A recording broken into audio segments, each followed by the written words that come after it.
Hey folks, we're still here at Namco's Gamers Day, and one of the titles that they are showing behind closed doors is Magnacarta II. And I'm standing here with Yoshihisa Kanesaka, who is producer on the title, who's going to fill us in on what it's all about. So, Magnacarta II, it's a sequel. Does it tie in very closely to Magnacarta I, or how's it all fit together? So with the previous game, there was a strong theme of love and hatred within the story. That has been carried over, that thematic characteristic has been carried over to this second Magna Carta, but besides that, it is a completely new story. And the other areas that are connected with the first is that in the previous, there was an elemental power known as Kan, kind of a natural nature type power. That has been carried over. And the second is the existence of an absolutely strong power known as the Magna Carta. But otherwise, it is a completely new world setting. And so, what can you tell us about the game's story and the characters that we're going to be playing as? So the story takes place in a continent called Landsheim. And the backdrop of the story is that there's a civil war. There are two main characters, Juto and Zephy, the male and female lead of the story. These two individuals were born with a destiny upon them. And the focus of the story is going to be the growth of these characters, how they confront their fate that's been given to them, and how they handle that. Now, we actually had a chance to get a demo of the game from you where you showed off the combat system, which is kind of a different take on your typical turn-based action RPG combat. So, can you fill us in on how that's going to work? From the get-go, during development, we had been aiming to accomplish something new with this title. With the traditional RPG turn-based system, while it is highly in the favor of coordinating attacks between different characters, the biggest demerit is that combat ends up becoming slow tempo. We wanted to be able to bring in a new system that would allow players to highly coordinate characters' attacks while still being able to do that in a high-paced, kind of an active setting. Now, as far as some of the other RPG characteristics, how's the leveling going to work in the game? Are your characters in your party going to gain experience and level and improve? And how will you train new skills? And how's that system going to work? Players will be able to fight in combat and gain experience points.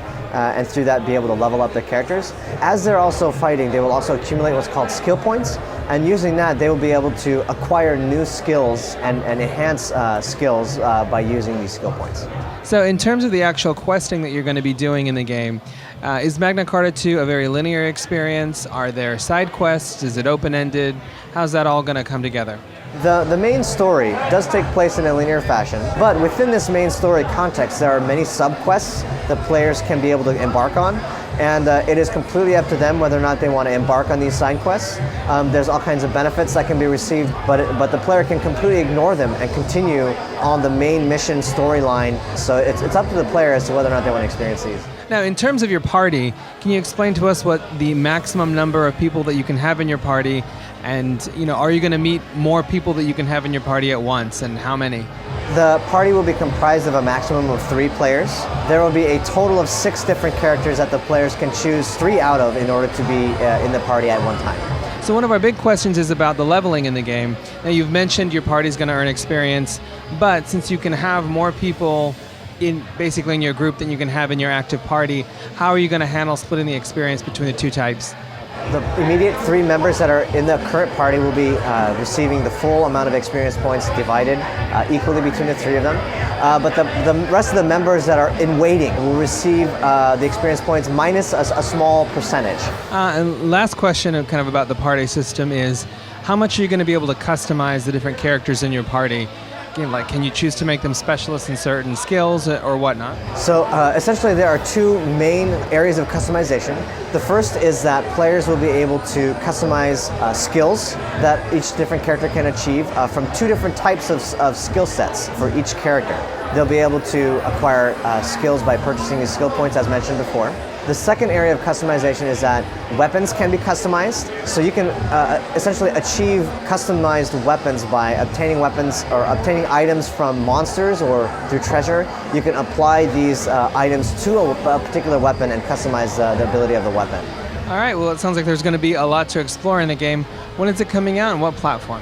So at the moment, the only release date that has been formalized is the Japanese street date, which is August 6th. The European and North American street date is still to be determined. And as for the hardware platform, it will be available for the Xbox 360. All right, thank you very much, sir. And there you go. That is your first look at Magna Carta 2 for the Xbox 360.